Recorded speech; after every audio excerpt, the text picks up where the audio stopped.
নমস্কার, আমি সায়নী। আজকে আমরা আলোচনা করব যে বৃশ্চিক রাশির এই বর্তমান সময় কেমন যাবে। বৃশ্চিক রাশির ক্ষেত্রে স্বাস্থ্য নিয়ে সতর্ক হতে হবে। পরিবারে এক বা একাধিক মানুষের স্বাস্থ্যহানি এই সময় হতে পারে।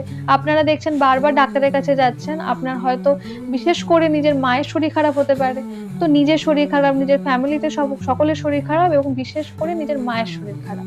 তো এই জায়গায় একটু সতর্ক হতে হবে। এই সময় আপনারা কিন্তু এই শরীরের এই চিন্তা নিয়ে, এই স্বাস্থ্যহানির এই চিন্তা নিয়ে কিন্তু অনেকটা দুশ্চিন্তার মধ্যে আপনারা এখন পড়ে থাকবেন। তো একটু সেই জায়গাটা অ্যালার্ট থাকতে হবে। তাছাড়াও আপনাদের কর্মে সাফল্য এবং আপনারা এই বর্তমান সময়ে কোনো সেবামূলক কাজে নিজেকে নিযুক্ত করতে পারেন। আপনাদের এই সময় আগ্রহ বাড়তে পারে কোথাও ডোনেশন দেওয়ার জন্য, যেখানে মানুষের হেল্প হবে। তাছাড়াও অযথা ভ্রমণও আপনাদের এই বর্তমান সময়ে দেখা যেতে পারে।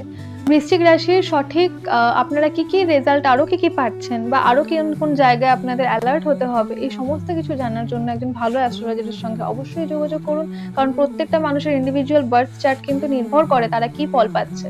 তাই বেশি দেরি না করে কোনো জ্যোতিষের সঙ্গে যোগাযোগ করুন, ভালো বিশ্বস্ত জ্যোতিষের সঙ্গে যোগাযোগ করুন এবং আপনারা নিজেদের সঠিক পথ, আপনাদের কি করা উচিত এবং কোন জায়গায় কি করা উচিত নয় সেটা সম্পর্কে জেনে নিন। সকলে ভালো থাকবেন, সুস্থ থাকবেন। রাধে রাধে।